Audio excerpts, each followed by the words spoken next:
morning, y'all. My name is Samantha Mirabal. I'm with Melco's application team, and we're doing our Design Shop talk again today. See what questions you might have, try to get them answered.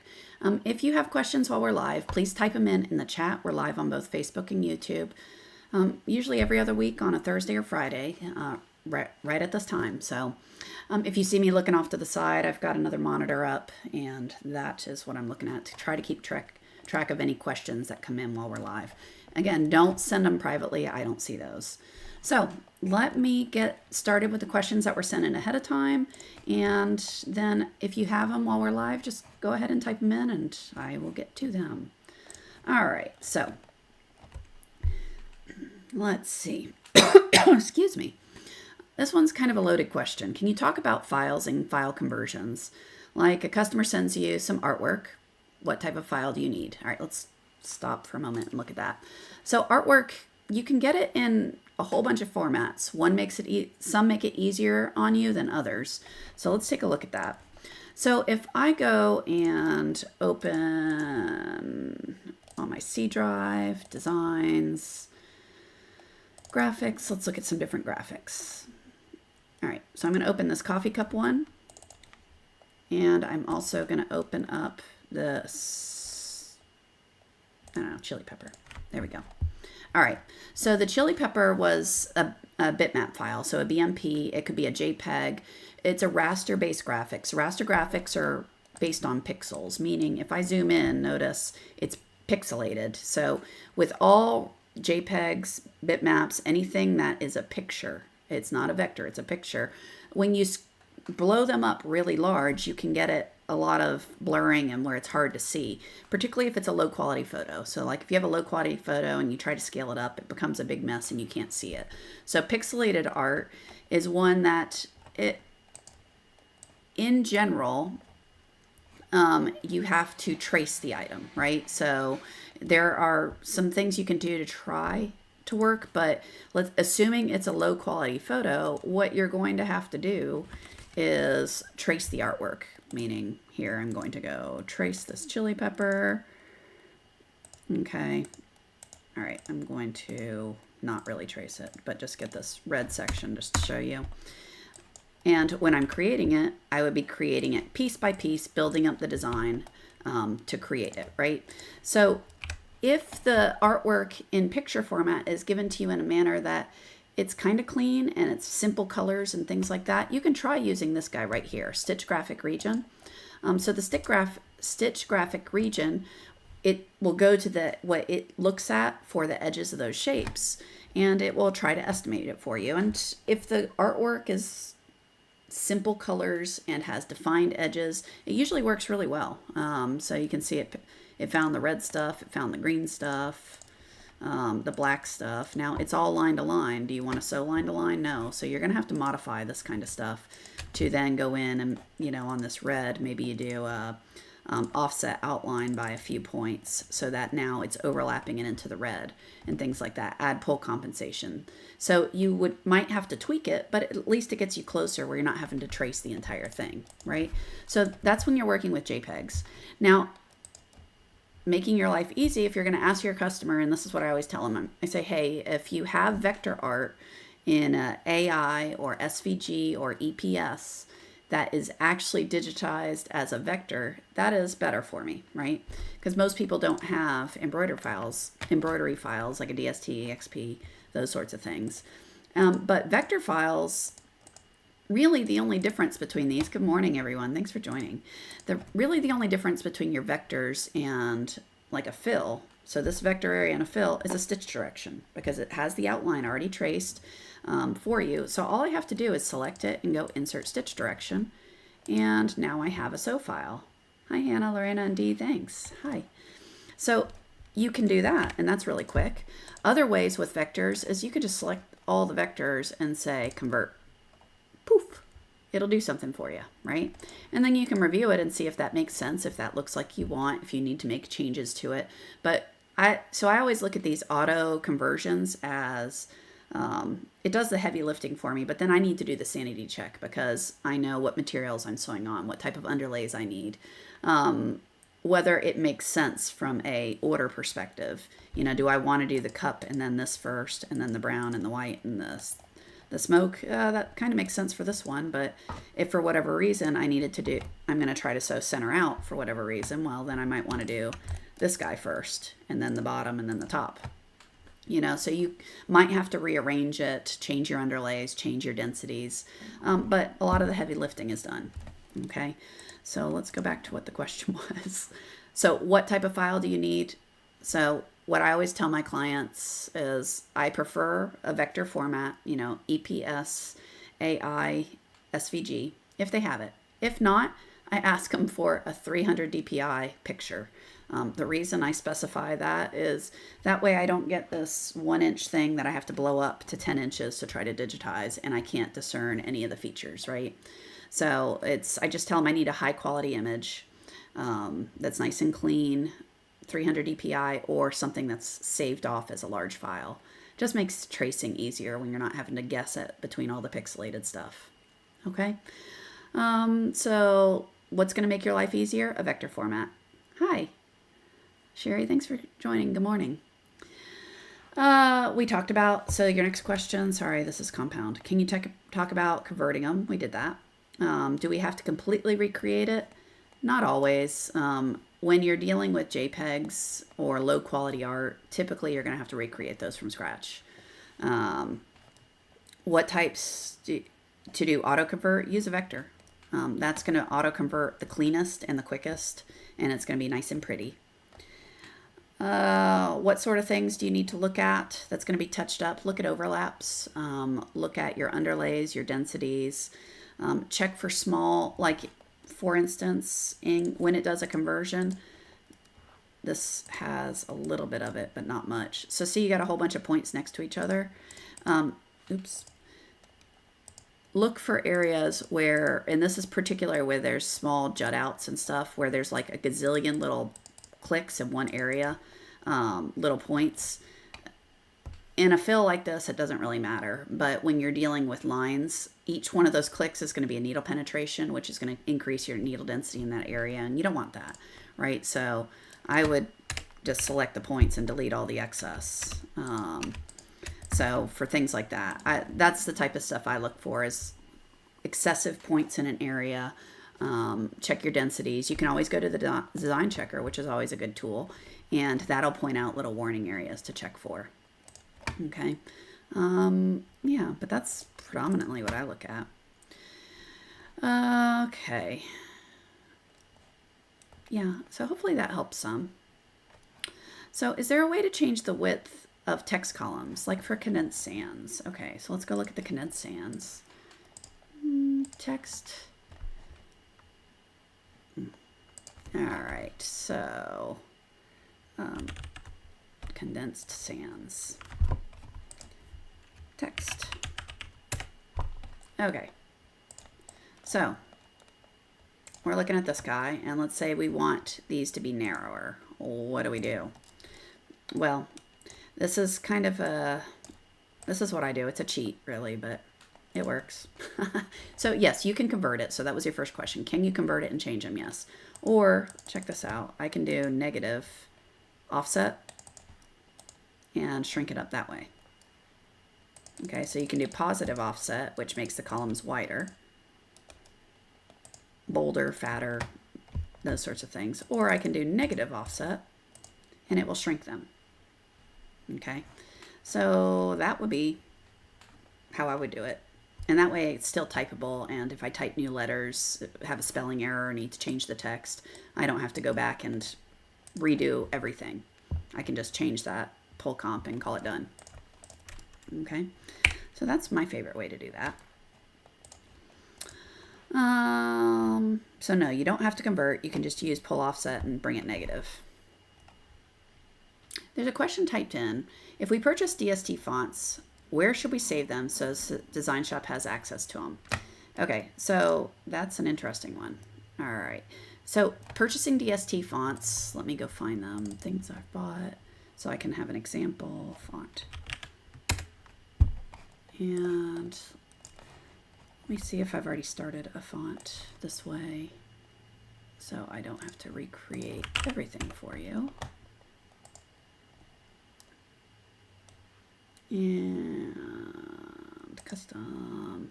Okay, so I've started with Scarlet, so let me go find Scarlet.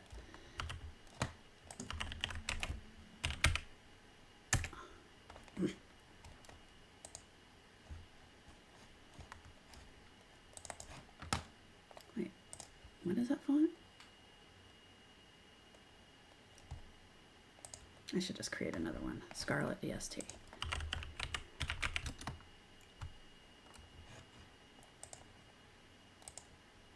And of course, SCARLE. All right, I can't find it. That's okay. I'll just pick another one.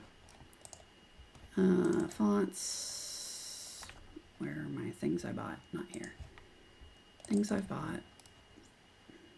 Fonts. Okay, so let's pick one.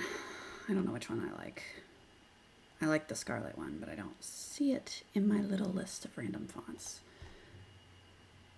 There it is, Scarlet.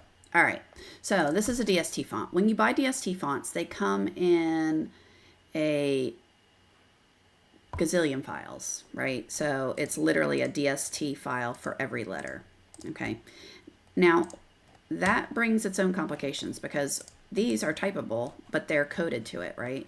So if I change this over to the one I've already started, oh, there it is.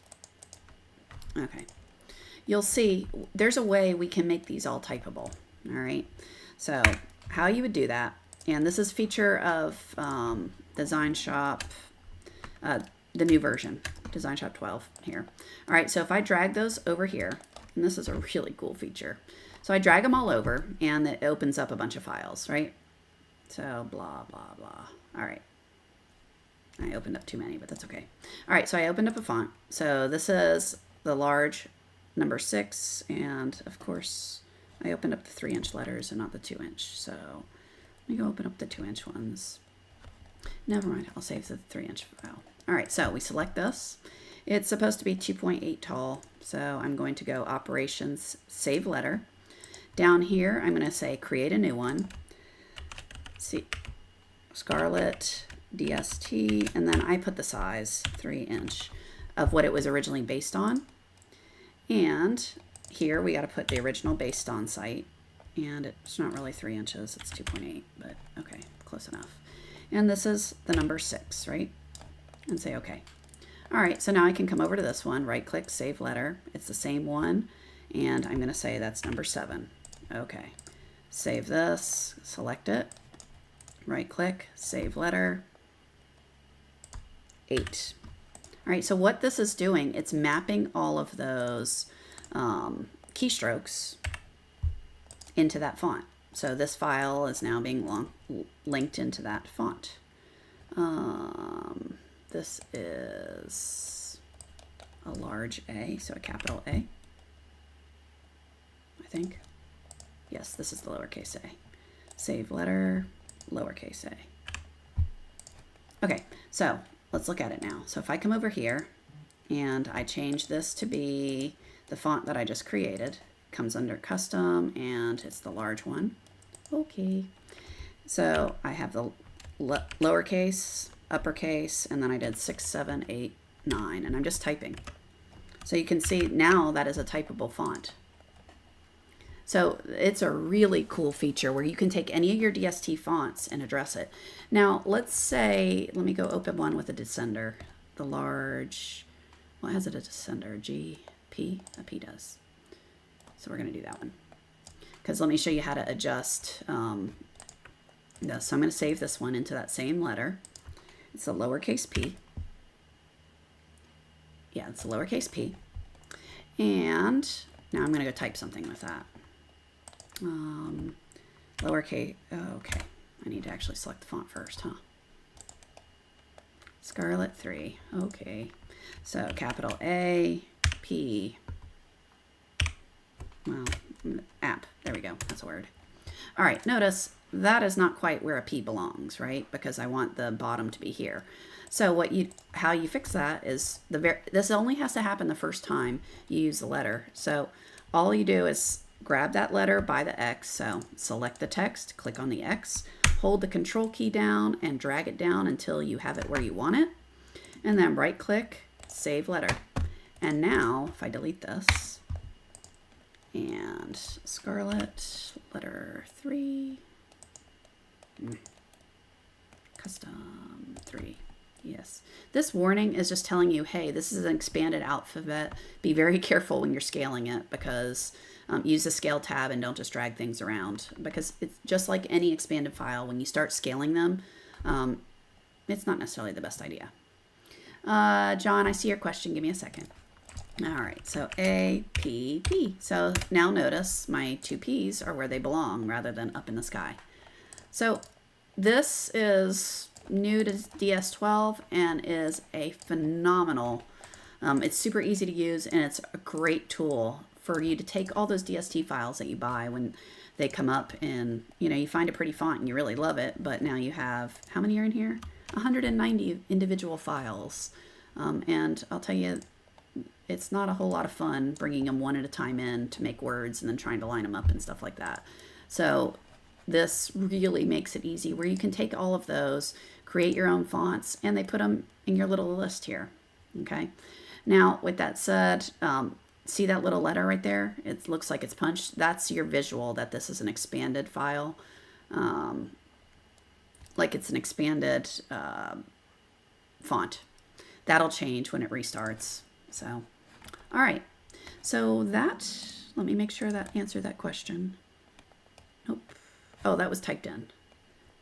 So Alberto, did that help you? Yeah, Alberto, it's a great new tool. Super easy. All right. So when another one typed in, when installing the fast clamps, how do you read the numbers on the bar on the inside or outside of the clamp? I need to go look at it to tell you, because one moment. That's magical that I actually had it sitting behind me. Oh, but the clamp isn't here. Dang it. It's under one of my machines. I'm not going to go find it. All right. The box with the other handles are there, but the clamp is under my machines. Boo. There's little detents, and I believe it's the inside ones that you want to read from, and they're in centimeters. So if you have inches set up on your in your OS, it's going to show up a little bit different. The numbers aren't going to match because it's centimeters versus inches. So I printed it out what the numbers equate to in inches and taped it near my computer. That way I don't have to guess, because there's nothing worse than setting the wrong one and then go, whoops, that's not what I wanted.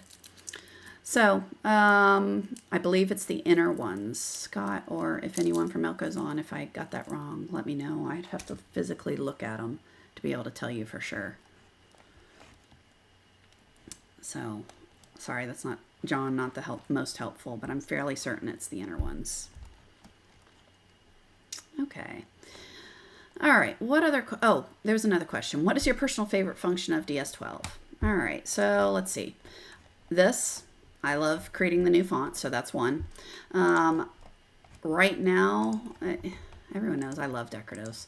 I am absolutely in love with some of these new decoratives. This is probably my favorite thing to use right now for line work. So if I'm going to draw different things that normally I do with a bean stitch, but a bean stitch is really, it's narrow but bold, but I want a little bit bolder than that, but not a satin stitch.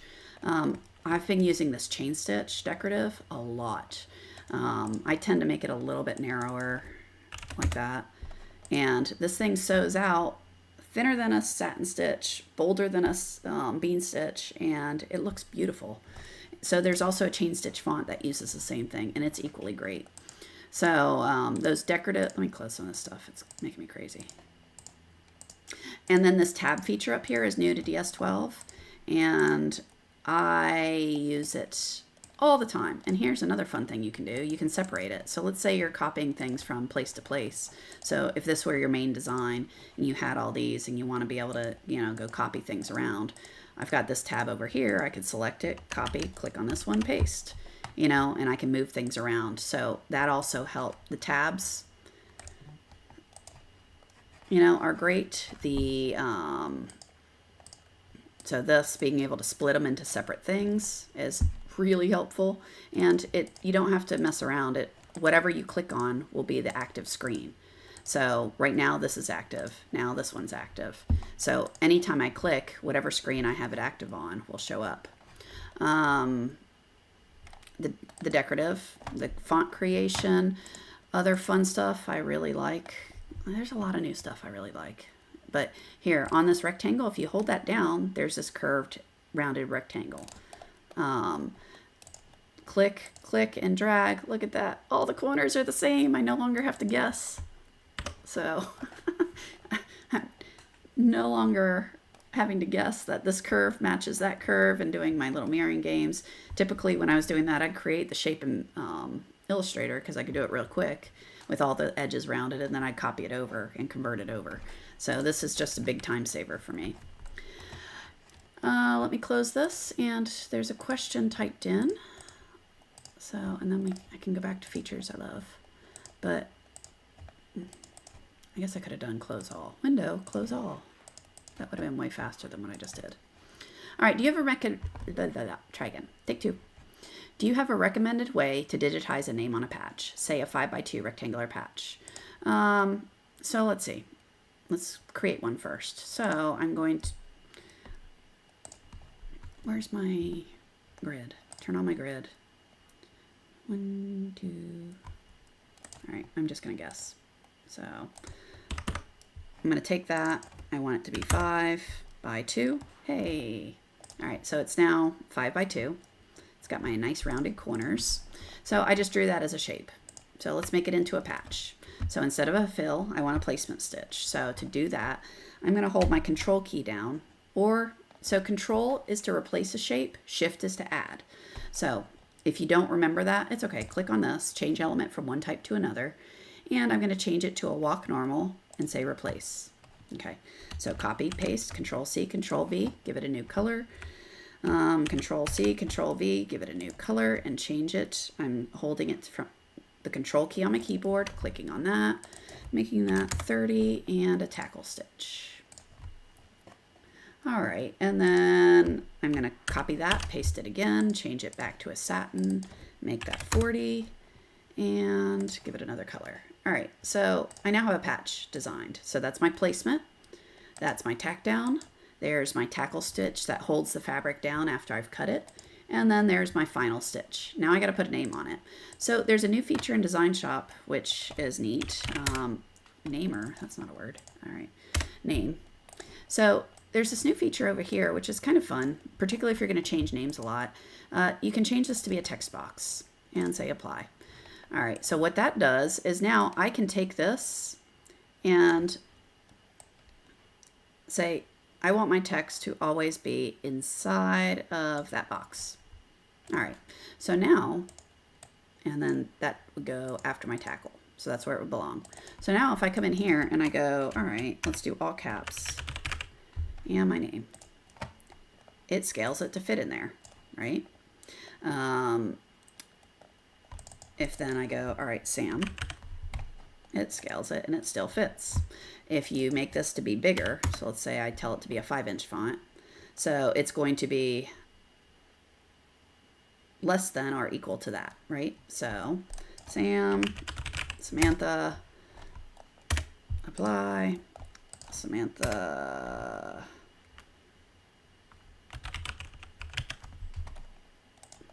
you know, so it will stretch it out to fill in all the spaces. So it's a lot of fun. If you have multiple lines, so if I type in a whole paragraph or whatever, and I could say enable word wrap and say I want 12 characters across, it'll do that. On the spacing, maybe I want the line spacing to be smaller, you know. So it's going to adjust it based on how many things I have. So let's see. You know, so it'll wrap all the characters accordingly. So the text box is cool, and it's an easy way that, particularly if you want to stay within a region, you have multiple lines, you have a character lit, you have, you know, it's a set patch. I need it to fit in that patch no matter what I do. You can use that text box feature to do it. But that's how I digitize a name patch. So placement, tack down, a tackle stitch. So how do you physically, and then I deleted the name. So let me change that back to name.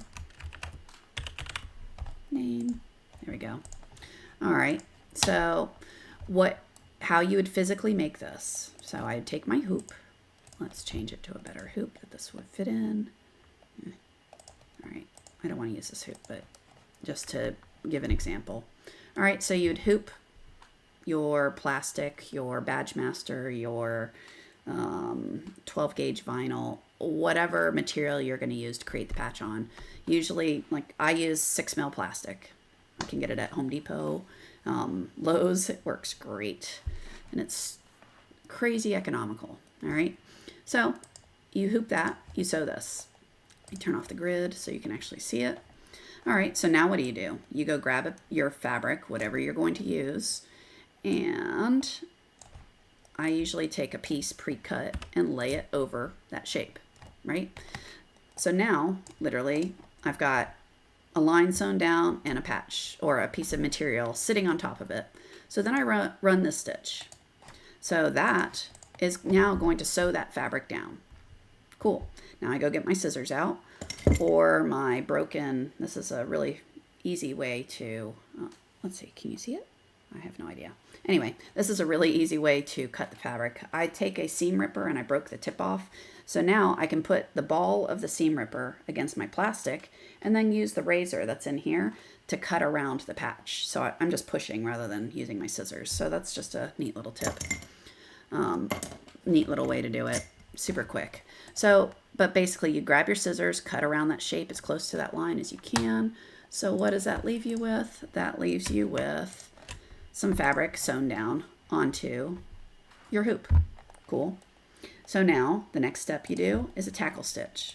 So this tackle stitch holds the fabric, right? Because now we're going to embroider it. We don't want it moving around. It's just going to be a more secure hold to the material below it without ripping the plastic, right? Because you don't want to rip the plastic. You just want to hold the material nice and taut to it. Then you'd sew your text, and that's the same color. That's not going to work. So whatever text you're going to do, you'd sew that. Your last step is going to be your border stitch. When this is all done, you're going to take your patch and poke it out of the plastic. If you didn't use plastic, if you just hoop material and you're going to do a hot knife method, that's cool. I have a slight tremor, so I can't physically do that because I'll end up burning the daylights out of the edge. So it doesn't work for me. But a lot of people use the hot knife. So they use synthetic materials like a polyester for the fabric base. They use polyneon threads. Then they can just take a hot knife and, burn really close along the edges to cut it out. And that seals up all the edges and it's nice and easy. And you don't have to do the cutting in the hoop that I do. But I just cut in the hoop because then I can cover up my sins with,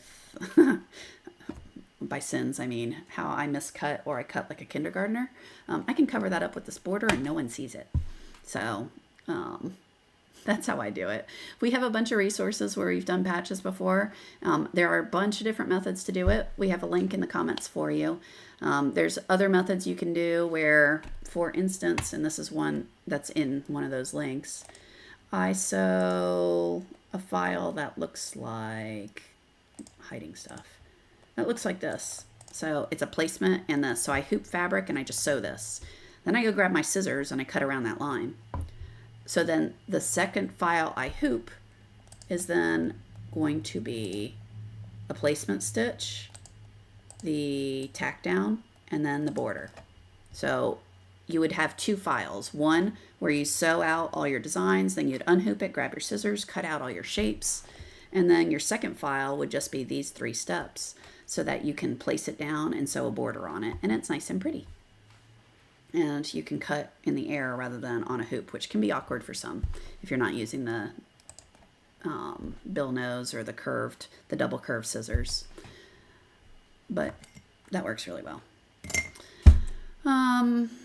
But yeah, there's a bunch of ways you can do it, and we've got some links to previous, different articles. Check those out. Any other questions? Let me see if I missed any. Oh, I did miss one. D, how far away from the machines do you spray temp adhesive? I typically have it in a trash, like a trash bin that is 4 feet from my machines, and it's below the surface of the needle case. So it's in, I literally do it towards the floor and, you know, have a trash bin.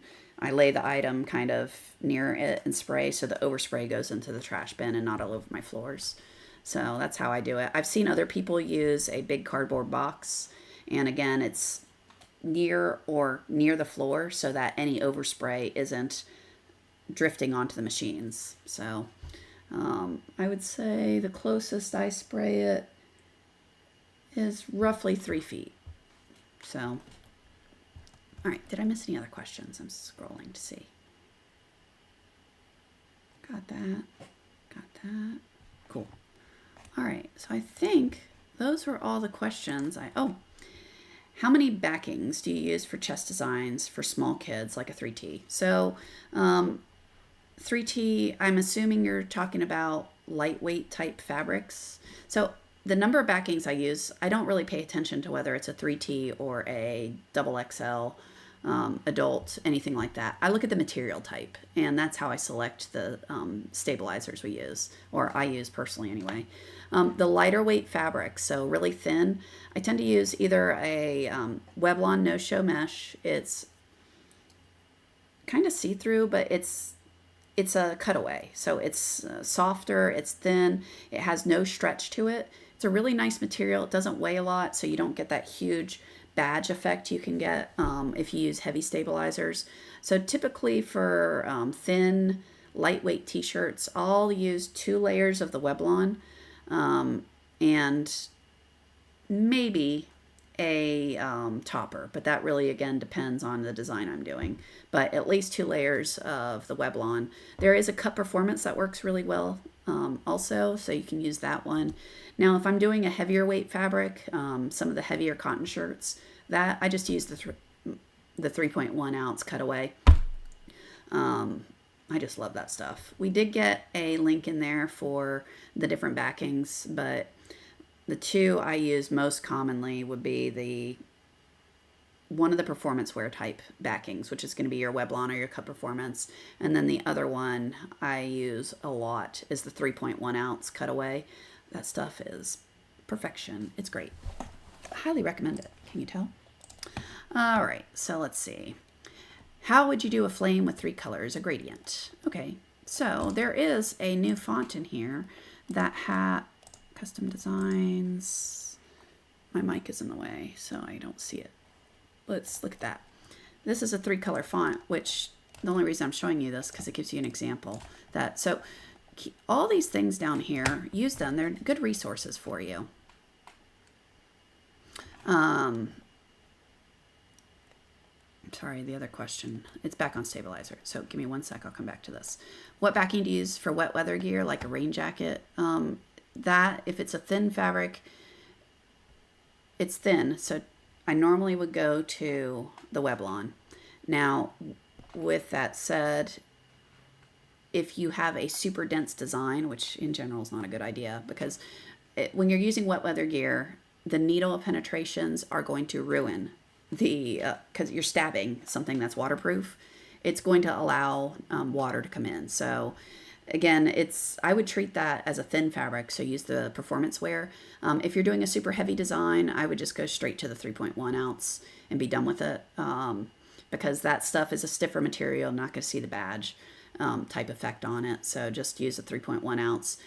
They do make other backings you can apply after the fact that will seal it back up to make it waterproof. But just keep in mind, the more needle penetrations you put into those fabrics, unless you're doing some sort of treatment on the back, it's not going to be waterproof 100% anymore. Okay. Okay, back to the flame stuff. All right. I was trying to say down here under custom designs, so you got custom design, shapes, decoratives, all this type of stuff.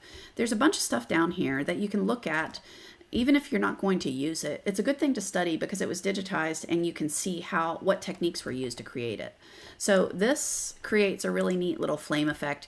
When it's shown here, you don't see the blending that you see when it sews with thread unless you turn it off at 3D. So you can see that it's going from, this is 2-color, but I can do a 3-color in a second. So from red to yellow. So you can see how they created it, right? So that's going to be a yellow blend, and then a red blend, right?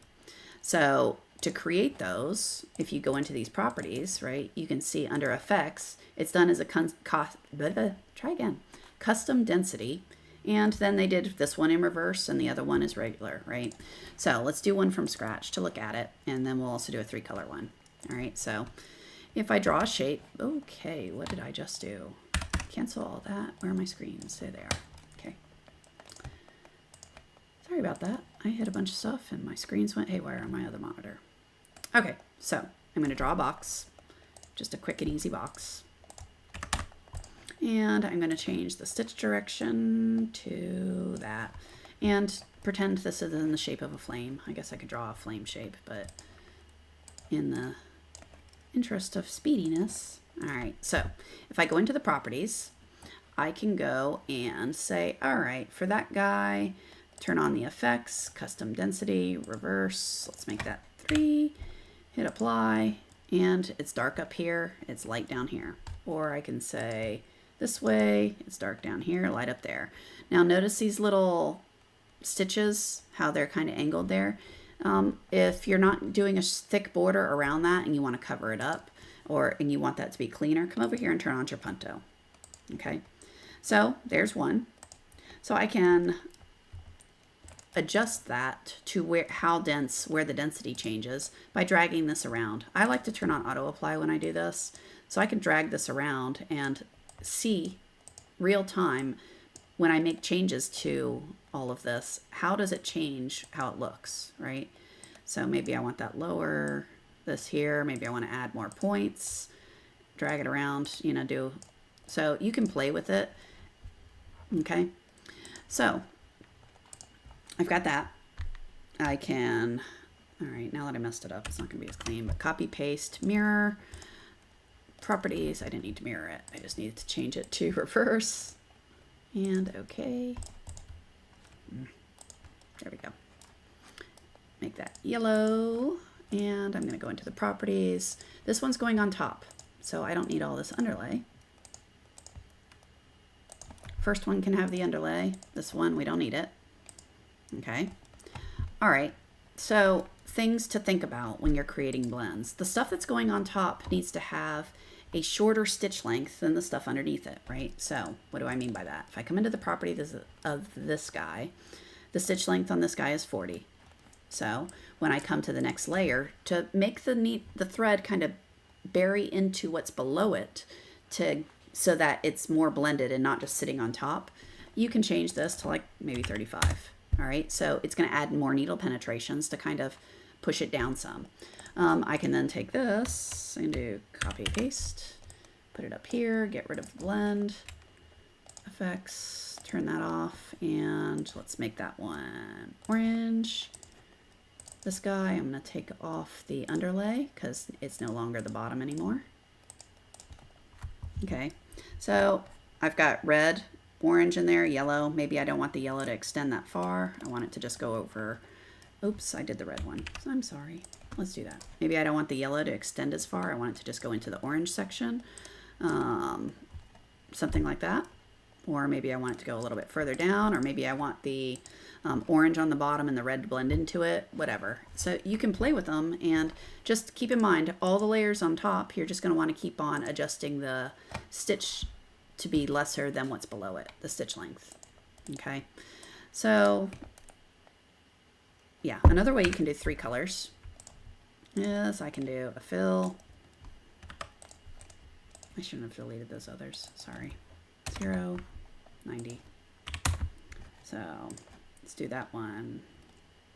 Red, copy paste, drag that up. Yellow, copy paste, put that in the middle, go to properties, effects, custom density, blend. Let's do, I think that one. I don't remember. I always have to look at it. Orange. didn't need to do a blend though. So I don't need the second color unless you want to do 4 colors, but I don't need that. So I'm going to go turn off the blend. There we go. All right, so then I just need to play with it to get it dense in the middle, right? And so it's dense on the ends. All I have to do is adjust it and play with the different densities, right? So I can have it feather out, cover more, have it come up towards the top more, maybe. That would actually be better. So let's change that. Linear. Like I said, I just keep playing with it. Reverse, and then change these densities, and that will work. Yeah. All right, so I just got to get up where to the underlay. Anyway. Oh, that would work out well. So you always have to test sew these. But yeah, that would blend actually really nicely because it's going to cover up that seam in the middle, and then it's going to feather out the orange into the yellow and the red. That'd be pretty. I'm used to looking at these things, so I know what to look for. But yeah, so you can play with it and see what you get. Does that help any on the blends? I think Sherry asked that. Yeah. That would be pretty. Okay. Any other questions? Oh, here, other ones you can look at. Down here, closed shapes. There's also this guy. So that's just another blend where you can look at how it's done. So you can see how they built it, right? So there's that, and then there's this gradient fill here. So like I said, there's a lot of things built into these custom shapes that you can go into the properties and look at them and go, all right, well, what did they do for this? And see how they created it, what the settings were, and then you can apply that to yours if you like it. Okay. No. All right. Did I miss any other questions? Let me go back and scan. We did the patches. Talked about backings, gradients. Oh, thanks. Yeah, blends are fun. Where can I get an adhesive for my finished patches? People keep asking me for patches. They can just glue without heating. None of those work well, in my opinion. Like, I think what you're asking is how can we make it a sticker patch? So without heating it, there are materials you can buy that are, it's a PSA, pressure sensitive adhesive, that you press on and it leaves a paper on the back and then you can peel and stick. Okay. I believe Madeira makes one. If not, you can also find it at Twill USA. It's a PSA, pressure sensitive adhesive backing. You apply it on a heat press and then you cut it out on the back of it and you leave the paper on it and then it's peel and stick.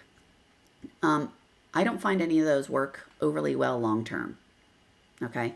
They stick for a bit. I only use them personally for temporary purposes.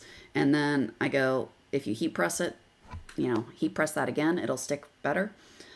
Or sew it on. Most of the time, if they don't want to sew or use heat, I'll tell them to get a sew-on patch and use materials like E6000. It's a nice adhesive. It holds it pretty well. It doesn't require heat. So, or you can have them use it as a Velcro patch, right? And there are some really aggressive Velcro strips that you can buy that are sticker-based that you can get at Home Depot and Lowe's. That sticky stuff is, I don't like it. It's too much. But anyway, you can take that and stick it on the backpack, and then they can just take their Velcro patch and slap it on and be done. So that's another way you can handle that. But yeah, you can find some of the sticker, that peel and stick material. You apply it with a heat press, they peel and stick. I've bought it from Twill USA, but I don't like it. They end up falling off. Like I said, I use that material personally as a temporary hold I place a bunch of stuff and then I take it to my sewing machine and sew it down. That way I can place it using a jig and I can throw it in a pile, go to my sewing machine, sew it down, and I'm done. But that's how I use it myself. Because I don't trust it long term, period. Because I can peel it back up. If I can peel it off, it's going to fall off. That's how I always look at it. All right. Any other questions? But yeah, if they really want no heat, I would have them use Velcro, because that Velcro, the stick-on loop, sorry, the stick-on hook that you can get at Home Depot and Lowe's, that adhesive, they use a 3M adhesive that you have to buy in bulk, but that stuff's nasty, meaning it's very aggressive and it just sticks to everything. So that might be an option. And then you can just give them a Velcro patch and upcharge for the Velcro. All right. What other questions?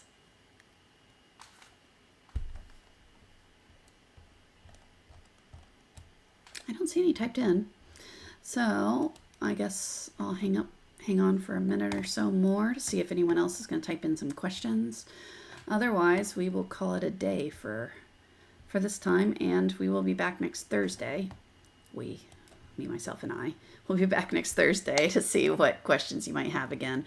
Remember, if you have questions ahead of time, write them down so that when you see my little picture pop up on social media, this thing, you can type them out, and if I need to make an example, I have time rather than me playing around on the screen.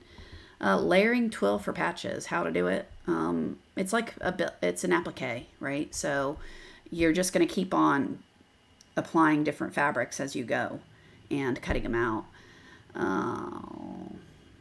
For high school jackets, but sold individually. A lot of those high school jacket type appliques are actually done using a kiss cut method, where they layer it on a machine that's actually, the manufacturer's out of business now, or they closed up shop, but the Eyeline had a style where you'd layer twills on their machine, and it would cut one layer and then it would cut the other layer, and when you take it all apart, you've got this beautiful thing pre-stacked. So then you just go you just stick it on your design and tackle twill and do the embroidery around it. It's a work of art. Now you would have to pre-cut them. You can cut each thing individually. You can cut them on lasers. You just need the outline, and then you layer it up like a standard applique, right? So we have a bunch of videos we've done on applique method, but it's pretty easy to do. I do a lot of it. Let's see. So let's say I want that, and I'm just gonna copy, paste, object, offset outline, -100. There. Okay. Why did I pick the worst colors ever? I'm just trying to create something to make a file from for you, to show you. Something we can actually see. Object. All right, let's say that's what you want to do as your stacked fabric. So something and then another on top. Clearly you would have it in different shapes, but what I would do is I would have my file set up. Let me center this because it's going to bother me. Close that so we have more space. Okay, so applique file. I'm going to hold my shift and click, create that walk. I'm going to copy and paste that and hold my control key, turn that into a tackle. And make that, let's say 30. Okay, and that's going to be a different color. Now I'm going to take this guy, shift click, and then copy paste, give it another color, control, change that to a tackle. Oops, control, click on that. All right, let's try that again. There, change it to a tackle and make it 30. Okay, so now I have a file set up to be able to create this. So how would it work? Turn that off. I sew my placement. I go grab my fabric that is cut to that shape, and I lay it down in my hoop. So that piece of fabric is now laid down. And then I sew my tackle stitch to hold it still. I sew this stitch next to show me where my next piece of fabric goes. I lay that piece of fabric down, and then I do my tackle stitch on top of it. And then you do whatever else you want with it. So if you want satin borders, you could do that. But it's, this is just an applique technique. It works great. It's super easy and quick to do. Saves you the hassle of sewing huge fills, which take forever to sew. Okay. Alex, did that help any? All right. Any other questions? We did get you a link for Appliqué in the comments, but this is a really quick and easy way to digitize it. And then, you know, if you want those borders to be satin stitches, you know, copy those tackles, copy, paste, change it to a satin and make it wider. There you go. Now I've got a wider satin border around it. So it's, what look do you want? Do you want that tackle look, or do you want a twill look or a satin finish look? If you're going to use the tackle look, I usually laminate a heat press adhesive or that sticky stuff, which is also heat press, to the back of it before I create the shapes. That way it sticks nice and clean. Is there a place to get pre-cut twill designs? I believe Stalls does that, if memory serves. I don't use them, and I've never used them because I find it so easy just to do it myself. I just cut them out with my scissors. Like if I were doing this, I've got a laser out there. I'd take this outline and send it to the laser. If I didn't feel like booting up the laser, which that happens more than that happens every now and then, I would have just done this like I showed you on that patch where I laid the fabric down. So I'd add a few steps so that I have a placement, a tack down, I cut the fabric in the hoop, and then run this tackle stitch and be done. If you're going to do it as a tackle, though, you're going to want to cut it nice and clean. And in the hoop, that's hard to do. So I would use a cutter like the eyeline or a laser or anything that can cut fabric. But I believe Stalls had a program at one point that they would do pre-cut shapes.